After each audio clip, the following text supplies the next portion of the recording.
Alright, so random question. But what are y'all's opinions on pubic hair? You're gonna need more context. Slightly more context. Like, Are you saying having it or like? Yeah, I'm just saying. Is it like that serious to fucking trim it, or can you just leave it like actually? Me personally, I don't enjoy having it. It really depends on is this your hygiene issue or for someone else's sake issue? Because I'm just saying that's an important distinction to my make. hairy balls are perfectly clean, but I hear a lot of people don't like the sheer amount of fucking foliage down there. Yeah. I'm just saying, hair on the tongue isn't the best. So. Well, I'm just saying it adds a layer of texture you're not getting otherwise. That's my argument. Sure. In my experience, it hasn't mattered. What the fuck is a tog, Pyrrha? Huh? Pyrrha, what the fuck is a tog? Tongue? Oh, tongue. Okay. Look, I'm trying my best. What a conversation. I'm pretty sure none of y'all have actually sucked dick. Once again, in my experience, it doesn't matter. Huh. All right. Come on. Would you have any experience with that? I'm pretty sure I'd be the only Bro, all I know is I to speak to this. Okay. You've never broken your own ribcage to do it to yourself? Listen, Marilyn Manson did not break his ribcage. He had his ribs surgically Exactly! removed. That's what I'm saying! It's possible to do it to yourself, you just have to break a couple ribs. My bones are indestructible. I drink plenty of Dorleys and also milk sometimes, but only the powdered variety. You're like the most broken man for bones that I've ever known. I've never broken a single bone. I've broken literally everything else. You almost broke your skull once. I don't want to hear it. What about your wrist? That was an almost. That wasn't my bone. That was my tendons. I severed my tendons. I didn't break my bones. Get it right. Fair enough. You can break your... Never mind. No, this isn't related, but goddamn, I just watched Pyrrha die like 5 different fucking angles on this AMV. Pyrrha? What? Pyrrha? Yeah. The character. From... Again. Ruby? Yes. Ruby. Remember, they are two separate things, even though... Remember. Have you just been watching Ruby this whole time? I'm so confused. I'm getting... Deserved, honestly. Oh, we're getting into that conversation? Oh, shit. There's a reason Pyrrha is Pyrrha. It's about to get spicy. Heck, there's a reason Pyrrha is Pyrrha, okay? Alright. Again, never watched this show. Just want to piss you off. Josh, you're a classy man. I have a question for you. Hashtag based. What? Classy. Is it a bad thing to put a curly straw into a bottle of rum? I feel like that only adds more class. Of course, that just shows you that that is your let them eat cake moment. Let me put it this way: even your straws are fancy, right? Yeah. Right. So, okay, assuming it is fancy, which we are doing now, how much am I allowed to drink before it's considered ghetto? 5. Okay. No units will be provided. The answer is simply 5. Exactly. The answer, it's in your heart. I was thinking we could just add an extra complication, which is that we assign a sentence or phrase you have to begin the story with, and one that you have to end the story with, preferably assigned at random. Okay. That's interesting. That is interesting, depending on how we do it. We can still do this in a 2-person format, right? You roll your starting and your ending, right? You use your starting for your first half, your ending for your second half. And I think that makes it more interesting. The question is, do we want to have okay, here's a list of endings and here's a list of startings, or it's just a general list and every entry could be a starting or an ending? In that case, everyone could just get one, and then they have to start their story with that phrase or sentence or, just general fucking quote, whatever the fuck, and also end their other story with the same thing. Yeah, but that kind of gets repetitive, right? Sure. I definitely like that idea, so I think we should vote. Do we want to have a list of beginnings and a list of endings, or just one list? I vote that we should have just one list, and we should just try and make them general enough that they can fit in either, because having them more general is going to make it easier to write around them and be creative. Alright, Josh, do you want one list or 2 lists? Let's do one list. Okay, Fire, one list or 2 lists? I'm neutral on Neutral. Okay, Iffy. 1 list or 2 lists? Were they I don't doing? understand what's happening. You're not doing the writing game tonight, are you? I am. Oh, you are? I thought you said you weren't earlier. Okay. You're sick. Okay. So we're going to make up lines. That I can be wasn't either- gonna be doing squats because I was sick. Okay. Oh, there was a squats thing going on. Yeah, Well, The overall action we do push-ups. But, Oh yeah, shit. so I'll ask Prime first. Prime, do you want 2 lists or 1 list? we'll just go with 1 list, make it simple. I think if we do too much right now, it'll just confuse us again. Okay, so that's 3 and 1 neutral. That makes a majority. 1 list of lines. Everyone is going to give me 2 lines. Just for clarification, do these lines, they can be literally anything? There's no specified Yes, they can be genre or literally content? fucking anything. 5 minutes, Okay. make up 2 lines. Gotcha. Alright, sweet. You ward. If you send me some dog shit and you roll that fucking dog shit, It's your own you're fault. getting it. Yep. Let's So know wait, what what time are we're we starting. doing? Just Damning do, heck. 2 sentences, just like 2 random ideas you got. Yes, and your 5-minute timer has begun. Okay. Yep, I got everyone, so I will now import them into the doc. I was gonna say there should be a total of 10 of them. Yes. Well, There's a 12 total of including 12, yours. Yeah. That's not what I wanted to do. Welcome back. That's not what I wanted to do. That's why. I feel like a couple of these are definitely geared towards Josh. What? We'll find out, won't we? All right, are we going to do genres or are we just going to do the lines? I think we should have some basic, simple genres like last time to Yeah. help direct us. Okay. I agree. If I Which see- is gonna be potentially really fucking jarring, but we'll Yes. see if we can work around it. Well, if you get a really bad Yeah, combo, I guess the difference is we're getting genres less than we are prompts, maybe. yeah, you're always going to Yeah. skew towards the prompt. The genre is just to help you have an idea of what to Yep. write. Prompt is Okay. your sentences. I think you So- get the 2 sentences, Well, but then yeah, you so have to use one the of them other is one for your- and the other one in your One stuff. of them is your ending, one of them is your beginning. And you get to choose. That is your freedom of choice. Wait, I need what? 5 genres. Let's go down the list.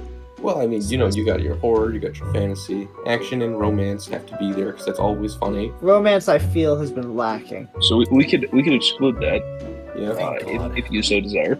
Cowards. Horror, fantasy, action. Do we want science fiction? Do we want I'm honestly kind of tired of science fiction. tired of science fiction? Gotcha. We've done too many westerns. What is another common genre? I mean, these are about as broad as Why don't we genres. have like a contemporary fiction, not like fantasy, not like sci-fi, just like modern day, just normal. Okay, added contemporary fiction. Noir. Yeah, noir. Well, that's a good one. Yeah. Oh, Yeah, done. All right, I need one more. Have we ever done just straight up comedy? I was gonna ask know. that. Have we ever just done a straight up comedy? Oh, actually, I Oh. forgot to add action that Prem suggested earlier. So actually, we do have 6. Do we want to add action in place, not comedy in place of action? I like the idea of doing that. Yeah, we've had Action a lot is of better. action. I like comedy more than action. Yeah, Yeah. I agree. Forgot that I put action earlier on the list. Actually, so I'm stupid. So we're good. We have 6 genres. Okay. All right, the wheels pulled up. There's going to be a lot of wheels. Fire is up first. Fire is getting prompt number 7. Does everyone want to know them, or do you want it to be a surprise? Let's keep it a Let's keep it a surprise. You're right. Okay, I'll just give you like the number. So Fire, you got 7 and 11. 7-Eleven. All right, who's next? you. All right, I am getting number 10. So that is going to be. Oh, god damn it! Thank you for that, Prime. Thank you.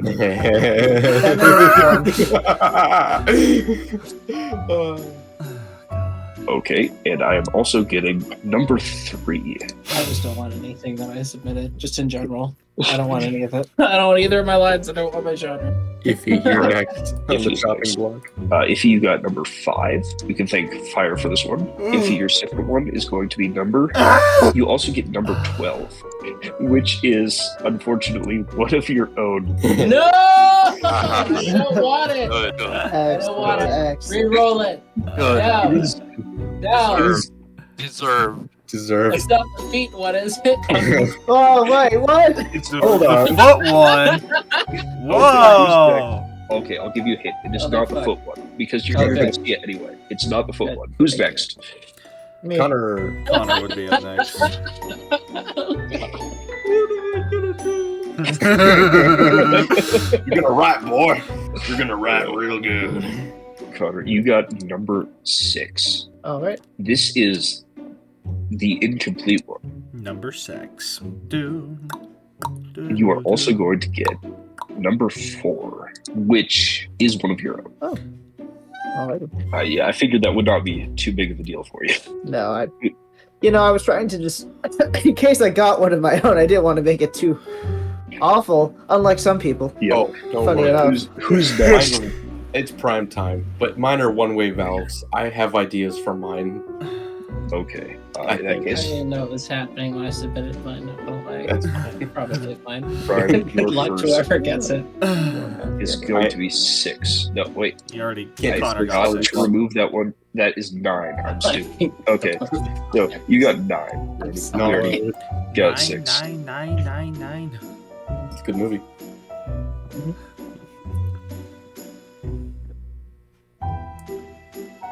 Goated history. Wow. You hurt me. I didn't know you were based Just like that. So you also got one of your own. Yes. The prompt is going to be, if you get number 8, then Josh will get both of my prompts. But just give me one of yours. Like, flip a coin, then. Alright, so by Real quick process of portion. elimination, Joshua gets 2 Joshua gets 2 and 8. 8. Okay, so... Alright, let's go ahead and assign genres and players to those genres. Scraping the bottom of the barrel. Are you going to DM me the lines, or do I just have to guess what they are? Yeah, we gotta Yes, guess. I will DM you the lines. Just give me a second. Alright, so Fire, your genre is going to be fantasy. Fantasy to start off. Yes. Okay. Yes. Okay. My genre is going to be That's a weird one. I don't genre. I don't think we have romance. Space genre. I don't think we have romance. There's nothing romantic about this version, Kira. really close, but it's contemporary fiction. For who? Iffy. Iffy. So basically, modern day, normal human life. Totally normal. Of course, Mhm. totally normal. Connor, your genre is going to be noir. Noir. I think most of us think of like hard boiled whenever we hard boiled noir whenever we think about that, but fucking Yeah. and then blah blah blah blah. But yeah, okay. I mean, I'm Black and white. All right, Humphrey Brian, Bogart. you Look at get the action, cigar. and Josh, you get horror. I Oh, can yeah. do action. So wait, what did Josh get? He got horror. Joshua wanted comedy. I did. Instead, That I he's did. facing a horror of his own. Yes, I am. So your second half is going to be Connor. You are finishing fantasy. Don't like fantasy. That means the person finishing my comedy story is going to be Fire. Fire, you're gonna finish the comedy story. God damn it. Josh, was that a sigh of relief or disappointment? Well, a little bit of both. Okay. The person finishing Iffy's contemporary fiction is Josh. Oh, okay. You ready for like normal dude stuff? Hell yeah. Okay. It's fiction set in the present day. I can do Not anything so I want with fantasy. that. The person finishing noir, or whatever. Not it, Wow. not it, not it, not it, not it. Come on, Prime. if we can do a story together. Oh. Not it, not it, not it, not it, not it, not it, not it. Yeah! The I got person one. finishing Not Prime's action story. Well, it's between me and Iffy and Josh are already working on a story together. So that means Iffy is finishing action and I am finishing horror. I'm Okay, going to start gotcha. DMing you your lines. All right, has everyone received their prompts? Yes. Oh shit, that's right. Yes. What? What? Sounds like someone has received their lines. Yeah. I fucking hear that super quietly in the background. You got the sheet line, didn't you? Yes. Yeah, let's go. Yeah, it's good. It's gonna take a minute to decide which one's going where. I don't know how to write comedy. Just be I am by funny. far. I can't just be funny. I could mean, be when they random, called you but that's- racist, that was pretty funny. When I called you short, that was pretty fun. Yeah, it was. Do it again. It's the secret. Just do that. Less squirrel. Yeah, just bring on the squirrel jokes. Bring it on, SpongeBob. Okay, I think this one will be noir, which means that one has to be action. You know, Prime, you got off easy. You Yep. got off easy, yeah. Yep. This was all according to plan. Honestly, I think the second one will be for this. Yeah. I believe I'm ready. Okay. I am also ready. Get my I've got 2 readies. Yeah, I'm ready. I'm ready once Alright, I there's get 2 my more. dog. Josh and Fire, we are waiting for you too. I guess I'm ready, yeah. Alright, Josh is ready. Fire is ready. Alright, beginning in 3, 2, 1, go.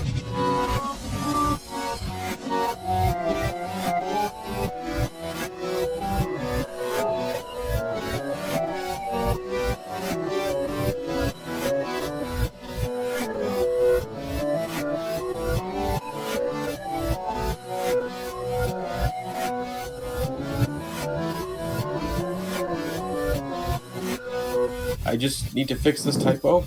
I'm not changing or adding any words. Go ahead and insert a horizontal line. Oh, I forgot. Who am I sending this to? Oh, Fire. You're Alright, in so 1 second. Before we send them off to each other, Yeah, Word count. I'm gonna grab some Word snacks and count. refreshments really quickly. gotcha. Actually, yes, I would like to grab something else that's a different flavor than wine.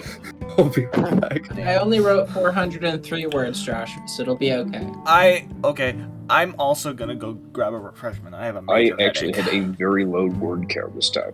Like, super fucking low. Really? Really? How low? Yeah, I did. What do you consider My low? word count is 325. My word count is 827. See, that's more than fucking. Blow my ass! Last time I wrote 1,300 words. Okay. Granted, the fucking footnotes took some time.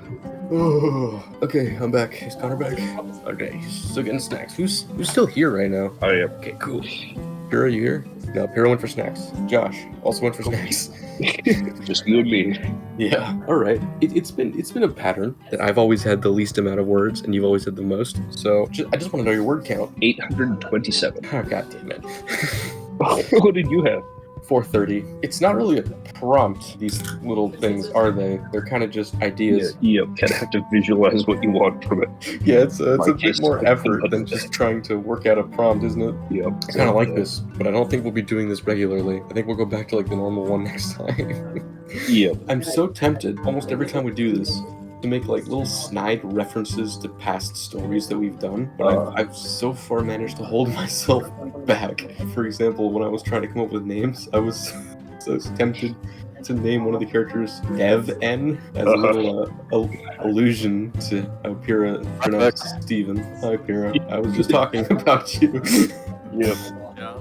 Yeah. What? I still find it strange that you haven't met anyone to your memory named Steven, but you have met someone that pronounced it Steven. Steven, the American version, is significantly more common than the Swedish Steven. Steven. I've heard of Steven Steve. Spielberg. Have you ever heard Steven. of Steven Steve is short for Steven.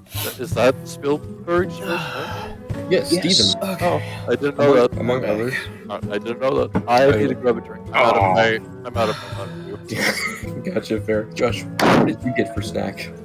What? Did you go for snack or for bathroom break? Well, both, but it wasn't really edible snack, more, well... Drinkable snack? Yeah. Yeah, me too. Mainly just to help with my headache, because I see. I've got one at the moment. I have...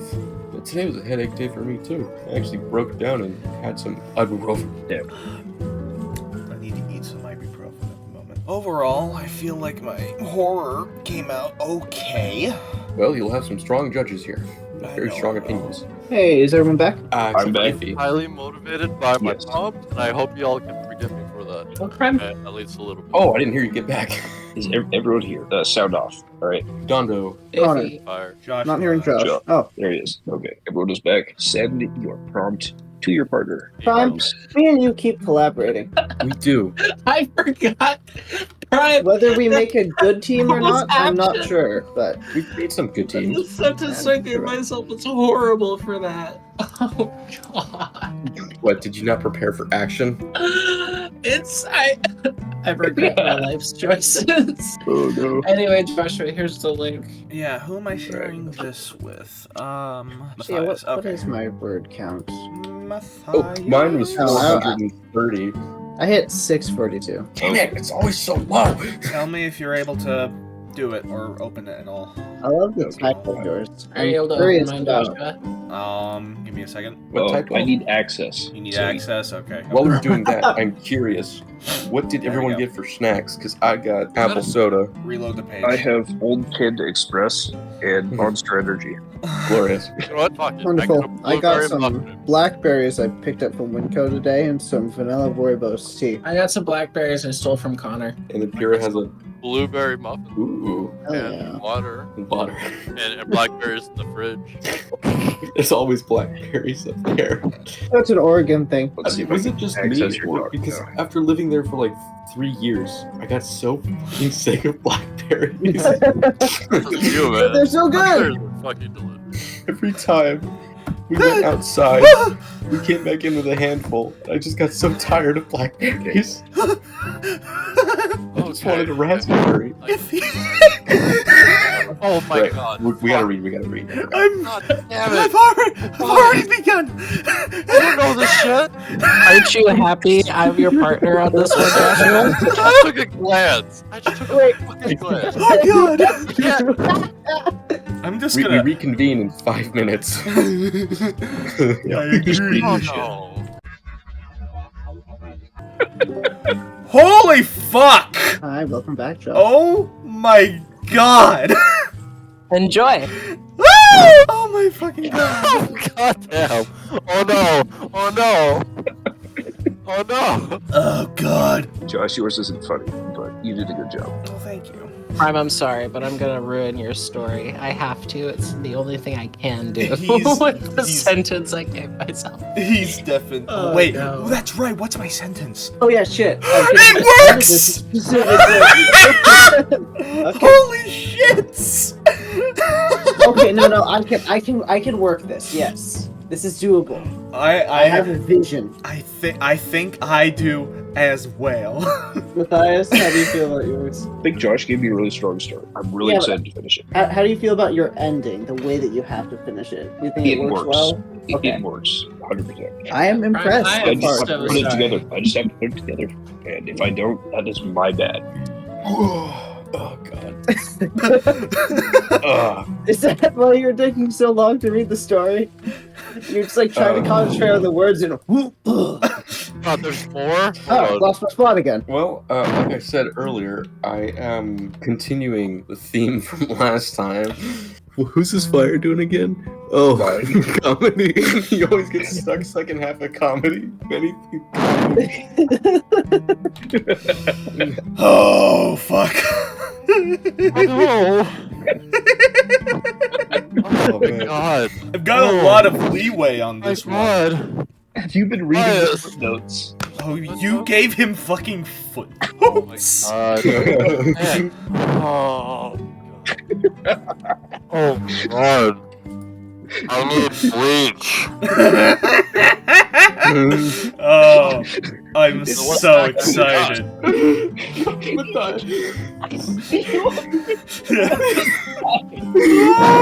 What the fuck? He didn't react that strongly to Bizarro Fantasy. That's true. What did you give him? What did you give him? Who is ready to go for round 2?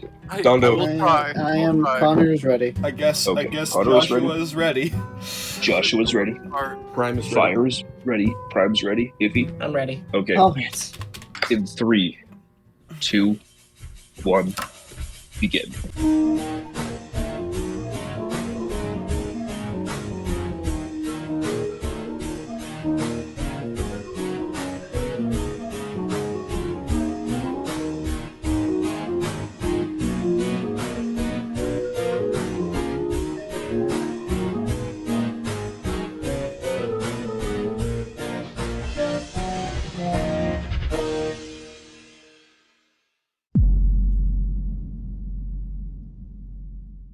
I make mistakes. I'm only human after all. They led me here to this bridge where I'm stuck under an upturned van hiding from my new father-in-law. Corey, you can't run from this. Leonard screamed. You took the vows, and now you have to serve. I have to get out of here. If I can't get past him and cross the border, he won't be able to follow me anymore. He's alone. I can do this. Come on. Get pumped, I said to myself before breaking into a dead sprint. I managed to run the length of 2 cars before Leonard spotted me and opened fire. The bullets ripped through the cars behind me, throwing glass and shards of metal everywhere as I dove and rolled in as awkward a pattern as I could muster. A moment of silence told me that either he had run out of ammo or I had made it somewhere he couldn't see me. I kept running down the length of the bridge, eventually making it onto solid land.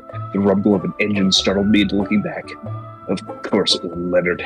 Somehow he'd gotten a motorcycle to start and was now racing straight at me. I was pinned on both sides and definitely couldn't outrun a bike. Well then, I said to myself, it's a good thing I know Taekwondo. I turned and made my stand, staring Leonard straight in the eyes. He approached with ever-increasing speed. One shot, one opportunity to seize the moment. Leonard screamed and That went right over my head. Closer. My muscles tensed as I dropped my stance. Like a deer in headlights. That's right, boy. Accept your fate. I spun upwards in a spinning motion, swinging my legs wide as I could to impart as much force as I could with this one kick. My foot connected cleanly with the side of Leonard's head, sent him flying off the motorcycle and face first into the window of an SUV parked nearby. I, on the other hand, landed almost perfect on the saddle of the motorcycle and pulled the throttle wide open. Looking in the mirror, I saw Leonard start to stand up. That's one tough bastard, all right. I rode the bike screaming at full chat until it ran out of gas. I wasn't sure how close I was to the border, but I knew I couldn't stop to rest. Leonard would soon be following me, and sure enough, after about 1 hour of walking, I heard him. I dove behind a nearby Subaru for cover. I couldn't outrun him. I'd have to take him out. I thought back to the training tent. Shut up. Damn it, Iffy. It's fine, it's fine, guys. It's Sorry. fine. It's fine. Oh my god! Okay. Kill him. Go for it, go for it. Let's do the voice The though. training Count Chocula gave me for these exact scenarios. One chance to ambush your enemy unawares. Close the distance. Any more they can react. 3 seconds, and it would be over. I trusted the count. I should have done the voice. I trusted the count and waited for the perfect time to strike. The anxiety within me pouring out in the form of a steel sweat. Where are you, boy? You know you can't hide from me. Oh god. That makes sense. Leonard was here, and he wanted blood. Drew nearer. I could see his shadow looming on the other side of the car. I drove my machete and adjusted my footing. It was time to end this chase and leave this godforsaken place forever. Heard that, you coward bitch, baby. Leonard screamed as he sprayed AK rounds. I accelerated with all the energy left in my body to outmaneuver the bullets. What grazed the skin beneath my right eye, a mark I still have to this day. It was my last chance to finish this. I used my Taekwondo tactics to perform backward side handspring into throwing my machete cleanly in Leonard's face. Damn! His lifeless body crumpled to the ground with a slight thud. There was no time to waste. I had to keep moving. On the back of the cabin's training probably wouldn't have made it this far without him. We got his name on account of how much he liked cereal, and how he would count his kills with brown tally marks tattooed onto his back. Why brown? He couldn't find any pigs. As I finally crossed the border, He's just finally based like sinked that. in the hellhole I've been living in for the past 16 years. There's a single question on my mind. Where is Count Chocula anyway? So that's where it ties in. You had to. That was your finish. Oh my god. Right. Other option. Oh! Was that the one you gave yourself? Fuck! That's karma. You brought this upon yourself. Get it? It didn't make sense, but at the same time, that was fucking epic. Really good. I Really was good. like, what the fuck? Count Chocula. Count Chocula! You know what's good about this one? The prompt that I had was mine, and the prompt that Iffy had was his. Oh my gosh. What? Is anybody not ready? Who's? I'm ready. Nope, If he's we're all ready. ready. Okay. We are all strapped in. This starts with the other prompt I put in here. My hands were feet, and my feet were gone.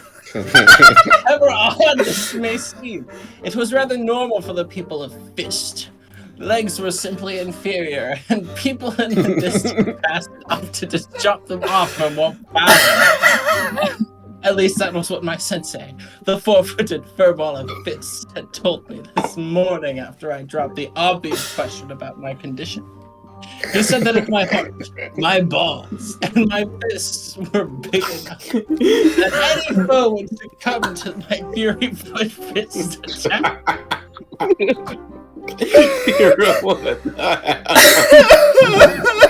Though I had my doubts about the practicality of fighting with a lack of limbs, my sensei forced me into a tournament to practice the sacred craft of fist fighting. At first, my opponents only laughed when they stood across from me in the pit of the arms, but my aggressive style of combat granted me multiple victories. Upon witnessing my victories, the Hippo Fist clan tried to disqualify me from the tournament due to the placement of my fist functions, but the judges only laughed in response. Their wings already gave them an advantage, pathetic complaints from those who clearly had balls the size of grapes. Tried and failed to scrape a win by a mere technicality. What a joke. The next fight was to qualify for districts, and the proud people of Fist were not holding back on the celebration. Confetti cannons were firing, the crowd was cheering, and fists were held high in the air. A tear of pure joy fell from my face as I locked eyes with my sensei. He gave me a simple nod, the highest honor he could bestow, and I wiped my eyes dry on the traditional fighting loincloth in which I wore. I stepped into the pitch for the first time, and for once, wasn't sure if I stood a chance. The creature towered over me with 12 sets of fists. How could one being, let alone a man, contain so much fistitude? More jutted out from his torso, emerging at each cardinal direction without elbows. 2 were attached to each arm, being split into 2 appendages, each past the elbow, and 2 more appeared on the ends of what had been feet. Bottom palms back to back on each foot. It was glorious. Truly a sight to behold.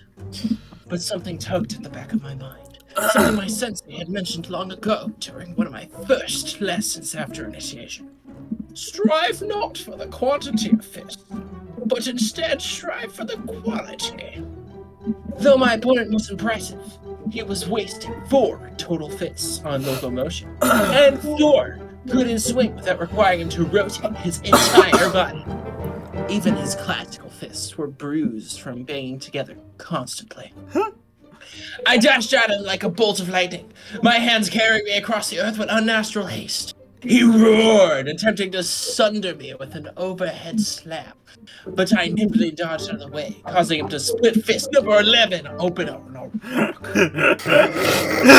My hands found solid footing on his upper shoulder blades. I began to pummel him from behind, realizing that he possessed a massive blind spot at the location.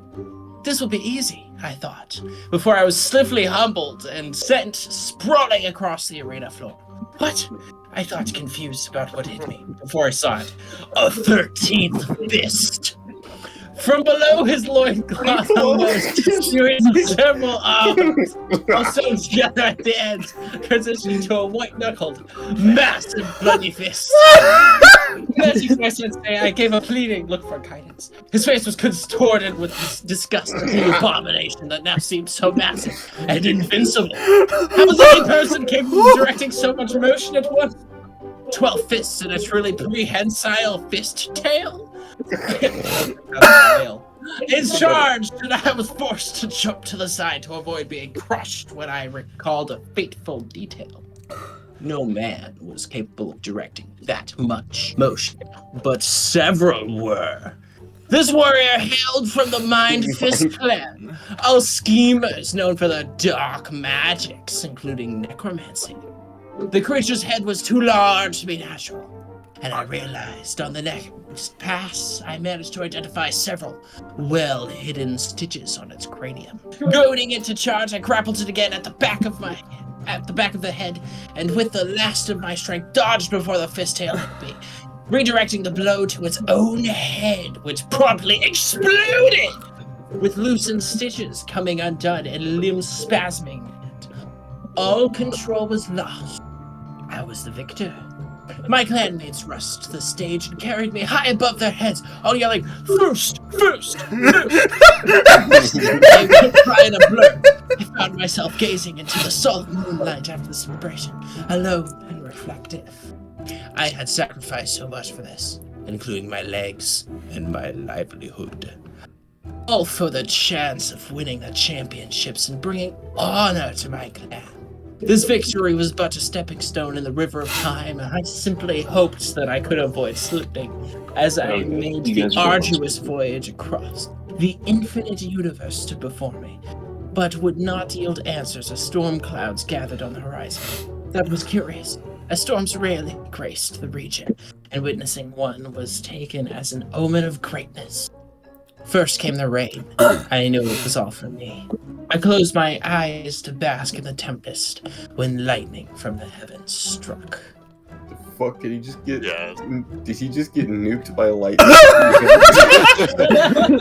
Maybe. Yes. Oh God went, and Honor, you're an thank you. abomination. Thank you. Oh my fucking god. This is great.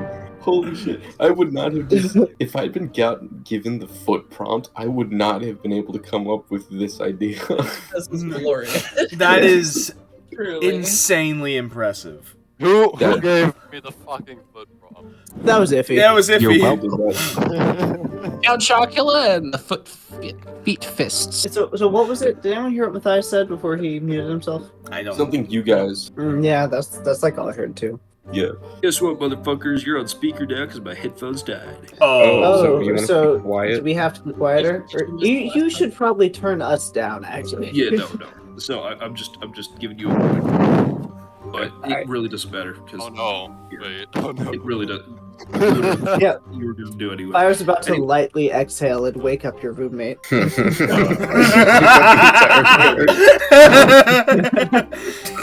just gotta say, the fucking world building in this is fucking immaculate. It is amazing. Wonderful. In the yeah. Thank you. Contemporary fiction read by Connor. Oh, wonderful. Oh, Okay, Connor's reading this one.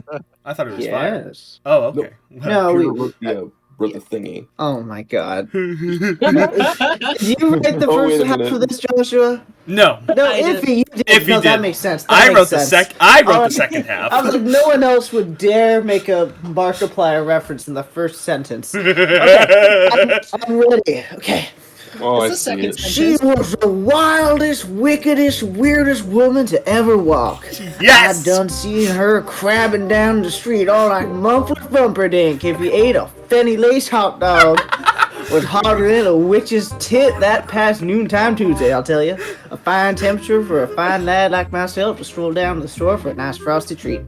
'Twas when I saw her. Let me tell you about this crusty, half-dancing, prancy, unfancy gal cosplaying a crustacean. God damn, that's a good line. I ain't never seen nobody with the presence of Lady Mustard with nothing but her strut and a gaze like a half-baked pufferfish hungry for his next meal.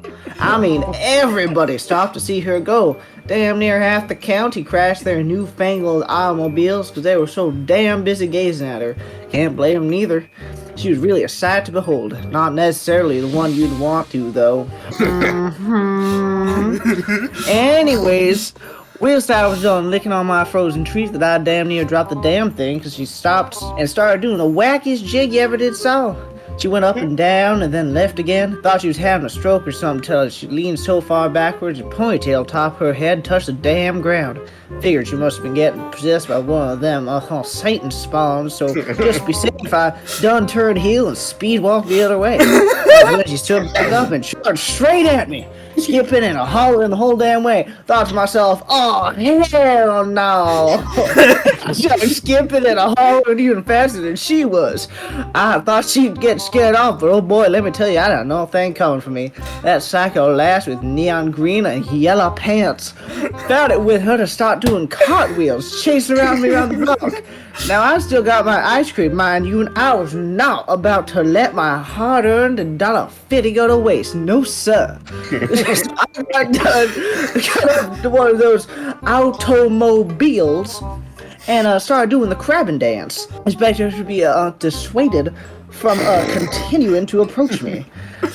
Worked on my ex, that crazy bitch she was. This dumpster fire, vibrating, wailing, dancing gal in her disco frizz hair kept on coming. Oh, silly shit! I hollered like a damn banshee shooting up a children's hospital. I done yeeted myself off that damn automobile, cream and ice in one hand. Just about ready to clench it between my cracks so hard it decided to freeze again for safekeeping. How much I clenched, how many times I crabbed my shit like sauerkraut. This crazy ass nutcracker of a female human turned crab fucker was chasing me like I had fish fingers shoved up all 18s of my holes and she was swimming. I could only with all my children, wife, husband, 17 dogs, 3 cats, turtle, and an ancient demon I recently adopted named Jeff. So I still definitely kissing my man glittery slippers and there ain't no place like no place. I'm rumbling up. Ice cream chills glitch.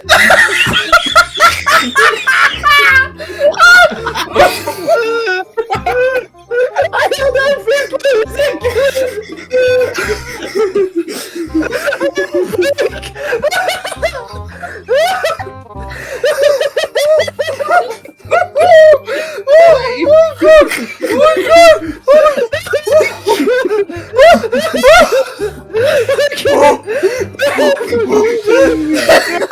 Okay.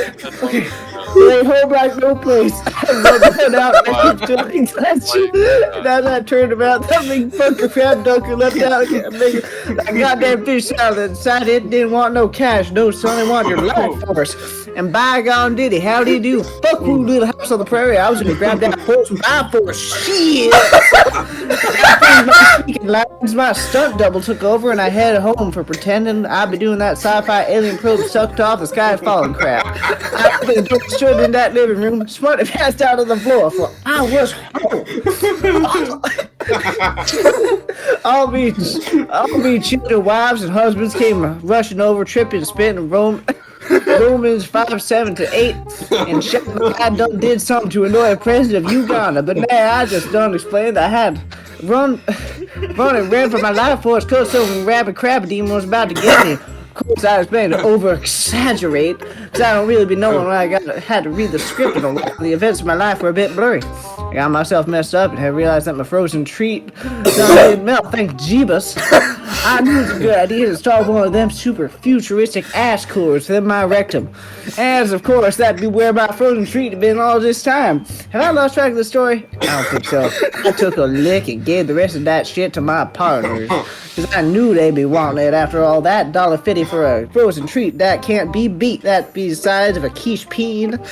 Of course, I wanted it. 'Twas in me hard hole. It was my roommates, Whitney Johnson, and the Juice Twins, and they're a treat and can be beat. Too much info? I thought not. Lamau, XT, Low, GG, Gamers, holy crap. But then I realized I done said some horrific crap. Boom, wham, kapow, bitch! I saw a flash of lightning done struck out of the front.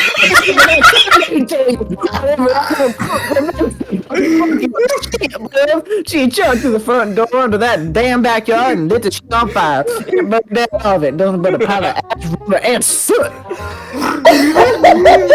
Roller coaster. Okay. So, this was contemporary fiction, right? It was set in the modern day, and it was fiction. I feel like this was a comedy piece. It was set in the modern day, it was fiction. Fiction can be comedy. It can. God. A exotic freezer or ass. The lines you were supposed to use come off as kind of forced. Compared to the rest of everything else. I got to say though, the accent was really good. I absolutely appreciate the accent. This was maybe one of the best written like accents in terms of reading it. Yeah. That I think we've seen so far. Yeah, It was very intuitive while I was reading it to understand how I was supposed to be saying shit. Yeah. And like what kind of dialect I was trying to go for. Oh my god. You do enunciate it very well, especially the first half. My ribs being hurt so bad right now.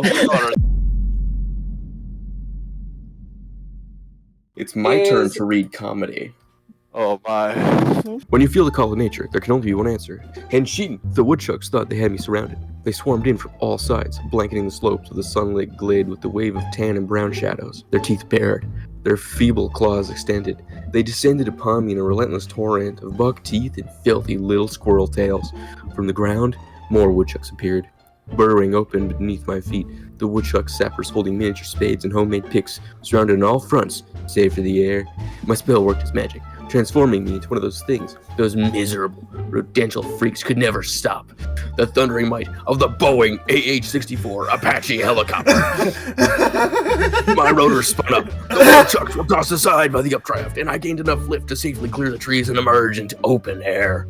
Those damn burrow fuckers had been hunting me for a week now, ever since one practically mournful morning when I had returned from my grandfather's funeral to find two woodchucks feasting greedily upon what remained of his precious diorama of earwax Shrek statuettes.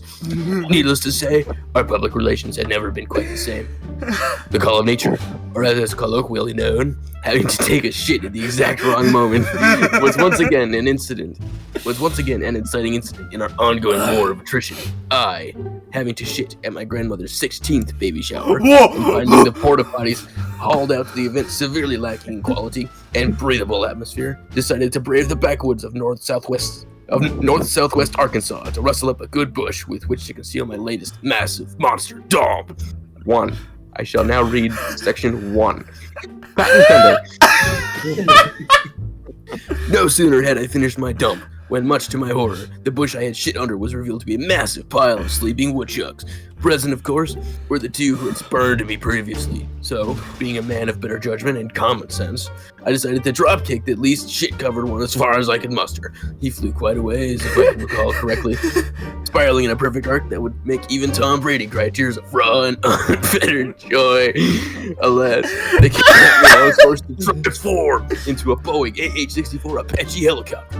But no sooner had I done so, then had no less than 3 squadrons of Grumman F-14 Tomcats appeared on my radar. It was the woodchucks. Their target locking mechanisms engaged.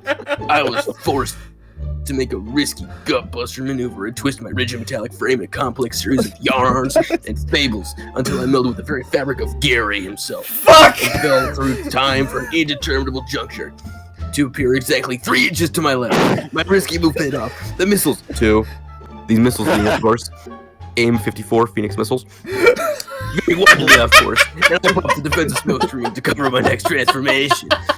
The wind rose beneath me and floated faster and faster towards the earth below. My fins flapped uselessly in the breeze. The sound of air rushing by my blowhole echoed hollow, like a child blowing over the mouth of an open bottle to be as irritating as humanly possible. I opened my mouth to scream, but it was far too low frequency to be heard by woodchuck ears.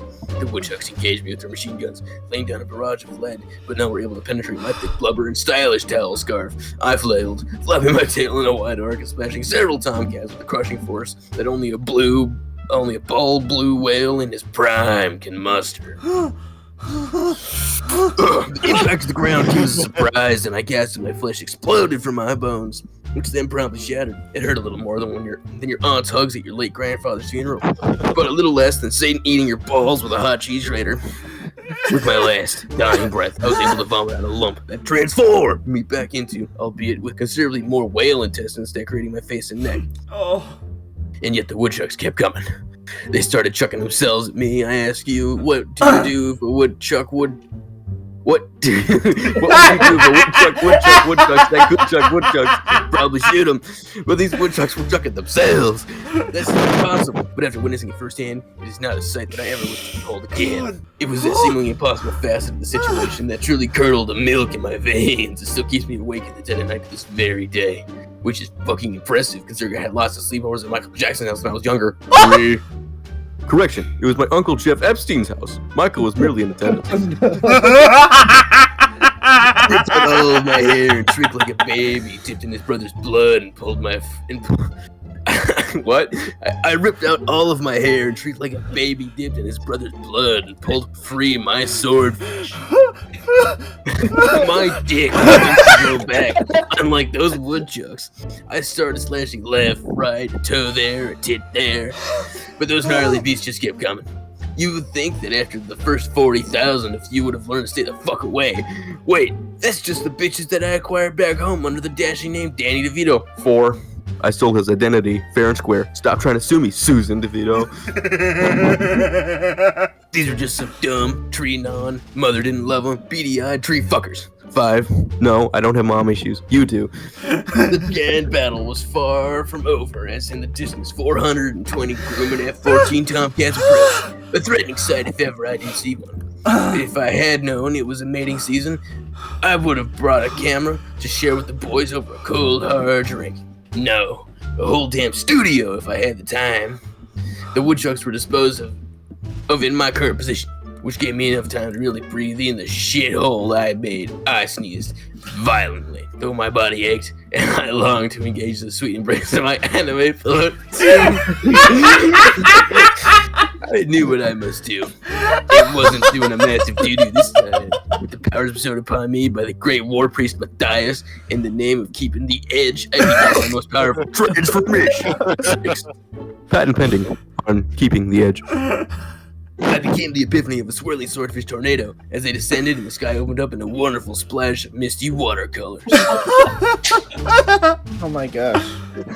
I'm so happy. By the way, Matthias looped in the swordfish before it was required in the ending. Damn. Fuck yeah. It's good attention to detail right there. Dude, this is banger after banger after banger. That was pretty good. Full transparency, this was not supposed to be about Prime, but Fire took it that way. Yeah, I kind of figured. Oh, I didn't write about Prime. No. You said Prime. No. To the sweet embrace of my anime pillow to be. Yeah, I may have referenced Prime, but I wasn't thinking it about Prime. Hey, listen, Gary was mentioned earlier in Matthias' section, so. The Lord of the Trees. It's 100% Prime. Someone said the word Prime in here at some point. I'm just saying, you guys just can't keep referencing me. I know I'm beautiful, but like, there's only so much of me to go around. I was gonna say, when are we gonna get the chance to be referenced, huh? Hey, I referenced Matthias. Hey, I'm expanding. I'm still satisfied with Connor. He studied the blade. You can get referenced when you take your turn. That high for like a year now. Yeah. You can get reference when you take your turn as being the server mascot, okay?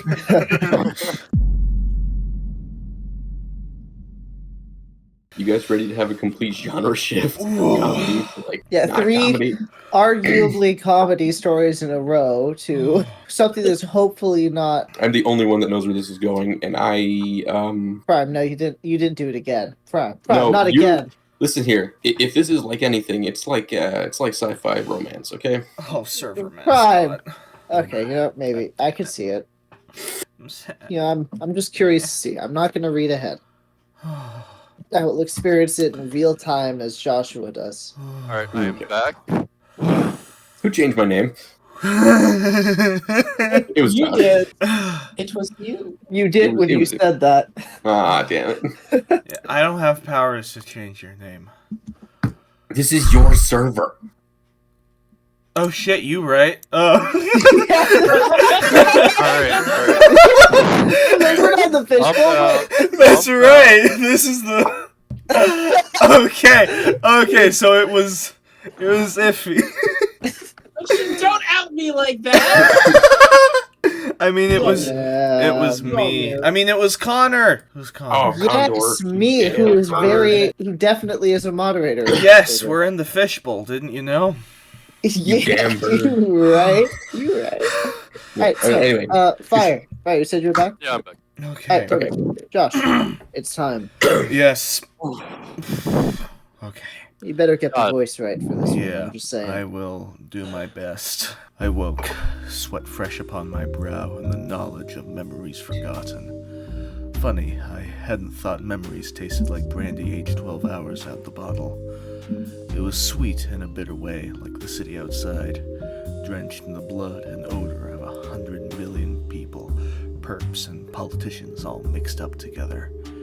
And here I stood in the middle of it all. A detective for our great city's Bureau of Civilian Investigation. For those of you who skipped history class, the BCI was formed shortly after the terrorist attacks in Michigan.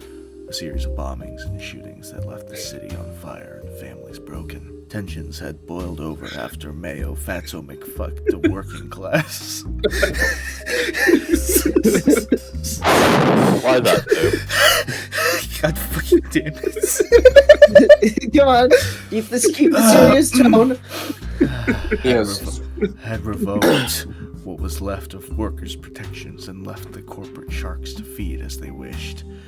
Given no place to work safely and with proper pay, the people did what they do best: riot and bomb and shoot. But officially speaking, I wouldn't know the first thing about working-class families just trying to feed their kids, or how to make a bomb with household chemicals.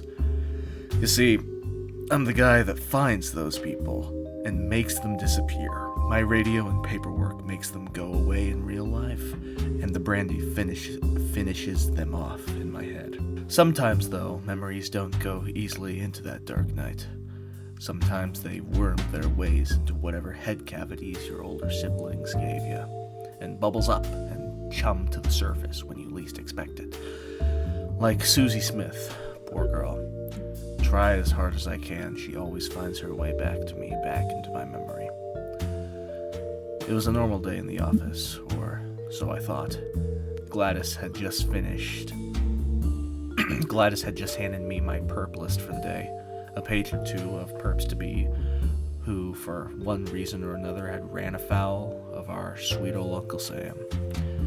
Skimming through the names and bios of my targets, I reached Susie's name, age 16, and gave Gladys the eyebrow raise. I don't do kids, remember? I scolded, crossing my arms and leaning back into my torn leather seat. Looks like you do now, sweetheart. And she shot back, turning and crossing the threshold out into the hallway. This was bullshit, and she knew it.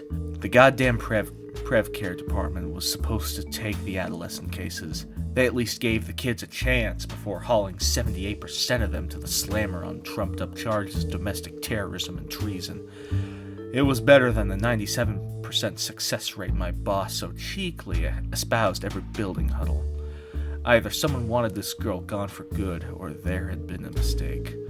And I was in the middle of it.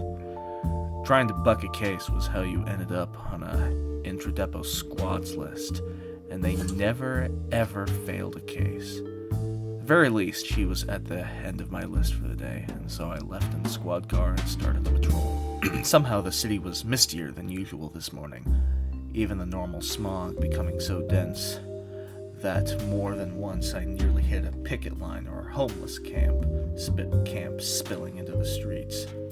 Not that I'd be charged for it anyway, as far as Uncle Sam was concerned. Anyone hurt by an investigator just made the mistake of getting in their way. Unfortunately for myself, the first few cases went smooth as butter, and fast as greased lightning.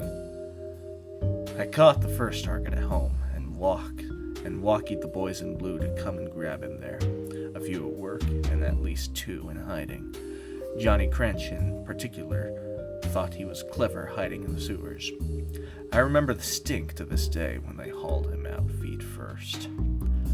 Coraline was a strange one. She had been sitting in a rocking chair on the roof of her house complex, staring at the smog and singing to a bundle of rags in her arms.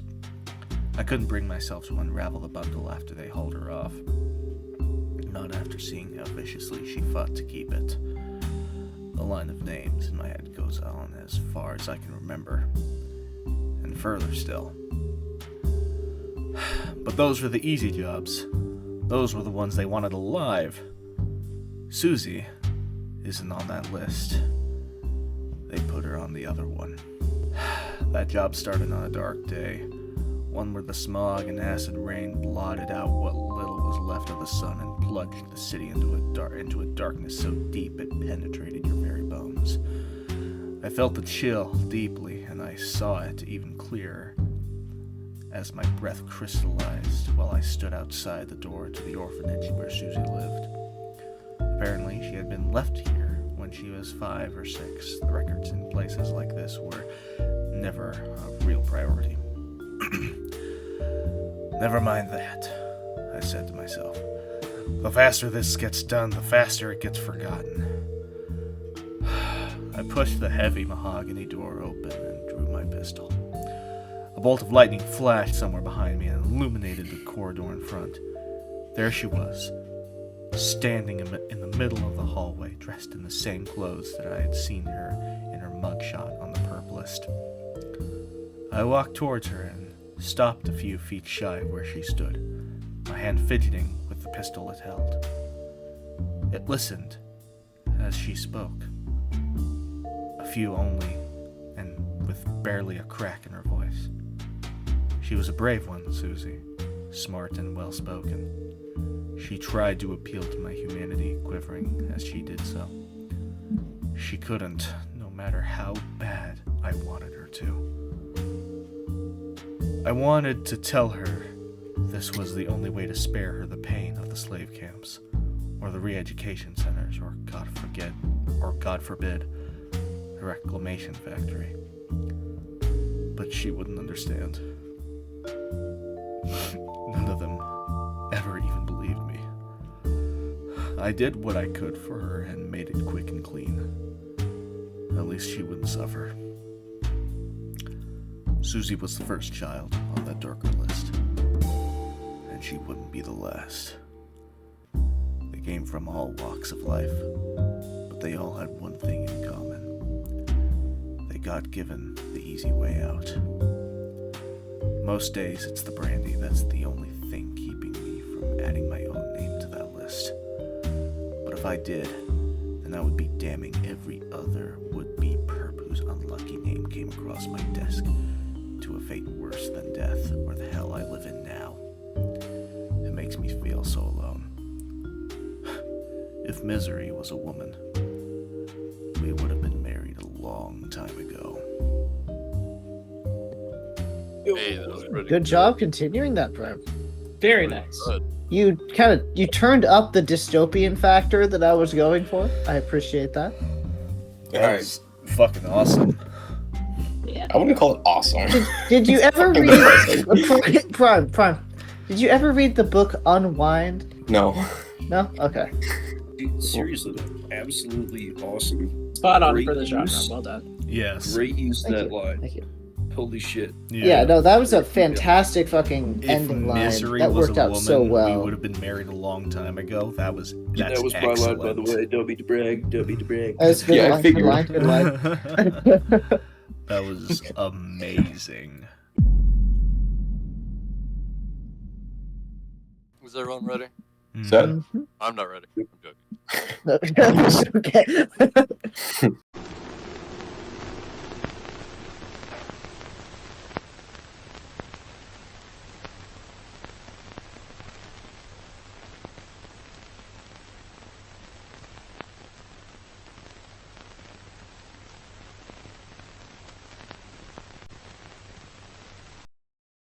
He opened his mouth to the raging sky. Lightning flashed and all was silent. I stepped outside my house to get a better view of the large horned figure standing against the horizon with unnaturally long arms and a jaw that unhinged like a python. As he slowly slouched down, I ran back inside to grab my shotgun, hoping I wouldn't have to use it against him.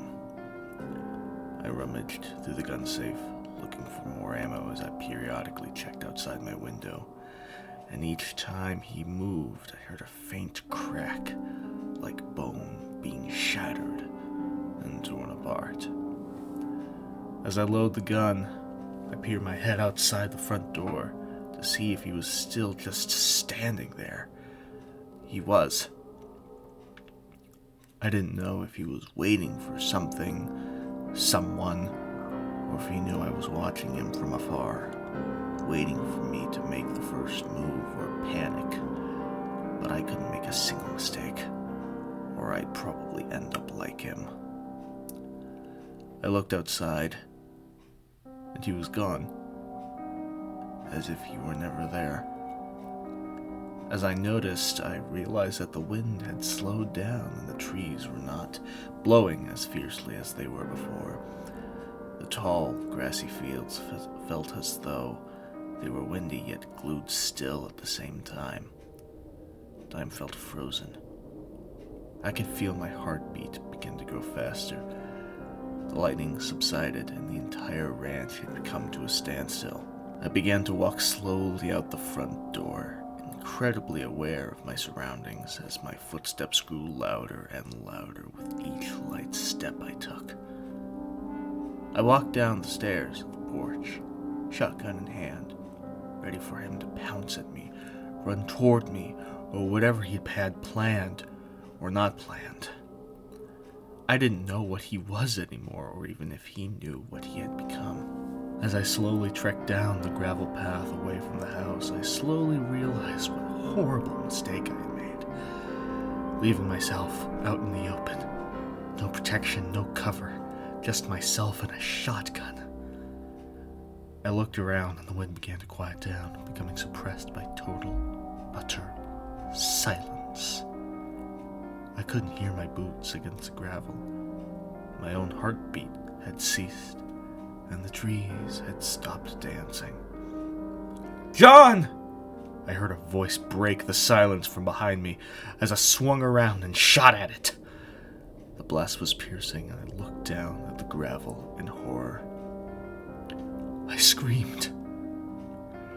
That was the voice of my grandmother, a kindly old woman with wrinkled hands that felt like velvet. I expected to see her lying there on the ground, shot dead in my panic. I felt a brief moment of relief, but terror soon returned to me when I glimpsed at what I had shot instead. It was a thin and spindly creature, with scaled skin stretched tight over an anorexic frame. Long claws tipped the ends of its 6 extended arms, which had reached out to grab me. Its head was bloody ruin, and all that remained was its black, barbed tongue that laid coiled on the ground like a serpent, dripping a sizzling green liquid. Brackish gray blood covered every surface and dripped from the branches of nearby trees. It hadn't been Nana, I told myself, but it had spoken with her voice. It had wanted to deceive me, but I, in my fear, had shot it dead. But what if it would have been her? A small voice in the back of my head whispered, but it was soon pushed away by the howling of the rising wind and the sharp crack of thunder overhead. The flash illuminated the trees, whose barren branches reached out at me from the darkness as I ran back for the safety of my house, their spindly fingers clawing at my clothes and cutting my face as I blundered through them. I stumbled as an inhuman screech rang out from right behind me, echoing in my ears 1,000 times. It layered in on itself, filling my mind with images of red and gory death, of that creature slayed out on the ground, head split open by a shotgun shell, of lightning forking over the stormy sky. My hands fumbled with the doorknob as I shoved my way inside, slamming the door behind me, and for a moment all was silent, save for the pattering of rain on the shingled roof. The windows rattled gently in the breeze. I shut the curtains and dimmed the lights and took a deep breath to steady my nerves. It was just an animal, I said, though I did not believe it, no matter how desperately I wished to. Lightning flashed through the shuttered windows, casting long shadows across the worn and battered floorboards. A creak came from upstairs. Tentatively, still holding the shotgun in my trembling hands, I made my way to the staircase and began my ascent. Dust rose with every deliberate step. The stock of the shotgun pressed into my shoulders so tightly that I began to lose feeling as I peered over the top of the stairs and into the dark hall beyond. I swore I could hear scraping in the shadows ahead, but when I stopped, the only sound I could hear was the thundering of my heart in my ears. I stepped one foot, then another, onto the landing and softly placed a hand on the brass doorknob to my bedroom. The knob was icy cold, and a shiver ran down my spine as I touched it, my arms prickling with goose flesh. It opened with a strained creak, opened to a plain and empty room, save for only a wooden bed and a nightstand. The candle that had flickered there had long since gone out, and I made to leave when the fluttering of the curtains in the breeze caught my attention. The window was open. Something had gotten in. My breath caught in my chest. Something scraped in the hallway behind me. Something heavy. I raised my shotgun and waited for the creature to approach. Deep, heavy breaths came from beyond, rough and ragged. A low growl rose from the depths of the house and reverberated through the air, drowning out even the booming thunder and driving rain. "Come and face me!" I screamed, my patience breaking, and the breathing halted in a sputtering snort as a gigantic black hand reached around and grabbed the doorframe. Wood splintered beneath its jagged fingernails as the demon pulled itself through that narrow portal and stood full in the empty room. Eyes that gleamed with otherworldly malice regarded me as a man might regard a fly, with a look of cold dismissal that fostered a pit of dread deep within my stomach, and my bowels turned to water. His face,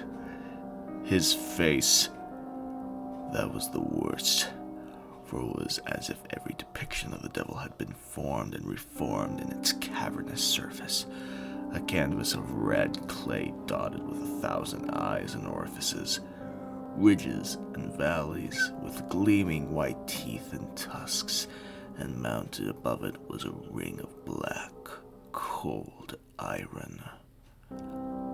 He lifted a single spiny hand and knocked aside my shotgun with seeming ease. The second blow sent me flying. The end came swiftly, a somber elegy of broken glass. Damn. Shit. Okay. Honestly, I thought you guys couldn't hear me well. Oh, I couldn't for half of that. No. Not at all. No. Not at all. I'm over here trying to perform Shakespeare. It's Autocorrect was not my friend. Although we did hear your exclamations. Lamau. Very nice. I am impressed with what you managed to do with it, Matthias. I'm very happy.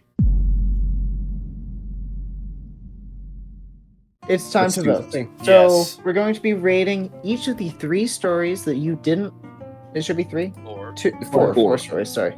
Each of the 4 stories you didn't work on. 4 is going to be your favorite. 1 is your least favorite. DM them to me, and I will add them to the sheets. I will say, for clarification's sake, you mentioned something about me including the swordfish early. That's not part of the thing. Oh, Yeah, was that it- a partial? Yeah, no, it was a Yeah. partial. No, that was Okay. partial. I see. Yeah. I was just tying it into After we do this, I'm really curious to see the full list of who gave what ideas. I didn't write down who gave what ideas, but I have a full list. Yeah, we can just look at the list and say, oh, these were mine. Yeah. Fuck, dude, this is gonna be close. I think I overall we don't- all did a pretty good job this time. Yeah, no, we are It's definitely clearly one of the getting more better. impressive showings.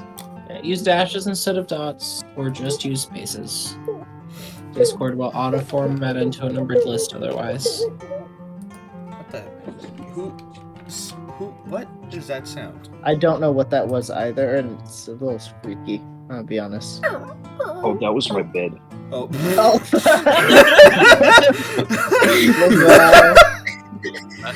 Damn. Simply need Joshua's list. Yeah. Oh, am I happy with this?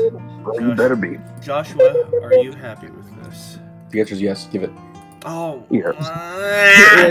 The answer is yes. Now give me. Come on, Josh. Give me the points that I know you set me as first because I deserve it. All right. All results are in. Now we will vote on the better halves. That's going to award an additional point to that player. Starting with... yeah, and then I'll reveal the final rankings once we're done. Let's go down the list again, starting from action and then ending with horror. So, between me and Iffy, who do you think did a better job maintaining the... Okay, this time I definitely need to actually just reopen the story. My personal opinion is that Prime did a much better job for the genre. My personal opinion is that it really doesn't matter because you got... Well, like, again, we're ignoring Count Chocula. Right? I am Count Chocula was part of the prompt. Honestly, well, it was funny and a little jarring when I came across it the first time, but then it was like, you're adding a little comedy, but it's like, you didn't stray away from the action part. No. You know what I mean? That's not what I'm saying. I'm saying I liked his descriptions and how he did the story better than how I did. Sure, but like, leave that up to our interpretation. Yeah, you and I don't get to speak here, Iffy. There's a lot of parts to this, right? There's the prompt, right? Feel free to say that once we're done, but we're gonna, like, off of purely our opinions, figure what we like the most. Exactly. That. Now, of course, we do have the opportunity for a split vote here, in which case, I don't know, we'll give each person like half a point or something. Sure. If we get a split vote. All right, so basically, you got to break down, right? There's the prompt, right? There's the genre, and then there's just the general, quality of like grammar and shit, right? Description, all that kind of stuff. The subjective stuff, both the objective and subjective stuff makes up any piece of writing. I think Prime won in the genre. If you wanted the prompt, ultimately, I'm going to have to give it to Prime because I did feel like the descriptions were better, and it kind of outlined the story without actually, what's going on, without actually straight up telling you what's going on. Yeah, I agree. Yeah. I feel like that's generally intrinsic of like the first half of the narrative every time is that it is setting the story, and the second one is attempting to build off of it. But I definitely feel that Prime set a better foundation than Iffy added to it afterwards. Like obviously, you had to spend some of your time wrapping it up and reaching the conclusion. Exactly. But I do agree with the description that I would give it to Prime side too. The reason why I'm going for Prime side is because of one line. It was my last chance to finish this. I used my Taekwondo tactics to perform backflip side handspring. That right there, very nitpicky, but it doesn't flow right to me. There's supposed to be an A between perform and backflip. I was gonna say, I thought so, but... Very fair. Very nitpicky, I know. Nitpicky because it's very close. So yeah, that makes a majority. Joshua, I'm curious to see where you would have been on that. I probably would have been on. I probably would have been on Prime either way. So okay, yeah. Sweet. Pretty unanimous. You have to say it though. Good job introducing Count Chocula into the story. No, I definitely agree. It was a good job of doing that. It really did not break the narrative very much and elevated the story as a whole. Either case, next up we have Fantasy Fists. You're right, fire, Connor. Your turn to me. be quiet, and the rest of us shall argue. All right, so yeah, I'm going with Pierre on this one. There's no way. First half.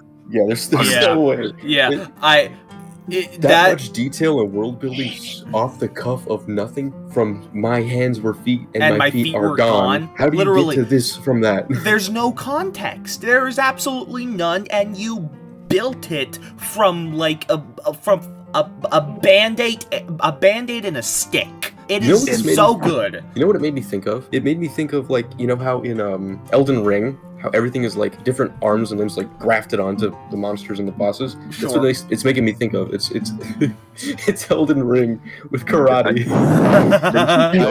This is the pure revelry around fucking fists. right? It's like Dude, it's everybody amazing. celebrates fists. Yeah, It's amazing. I don't know. It's the right I kind would of like to bring cheesy. up the point, though, that while Fire did build the world, Yeah, Connor told that most of the continuation. story. Holy Yes, True. exactly.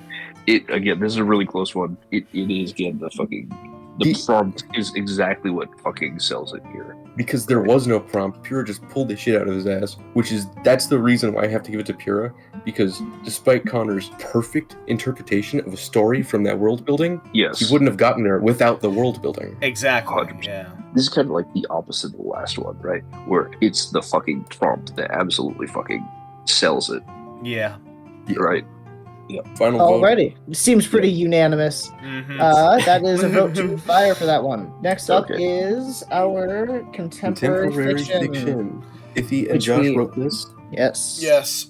Shall shut up now. I only have one thought about this one. And while it was easily the funniest, it didn't feel like contemporary fiction. It really did feel Yeah.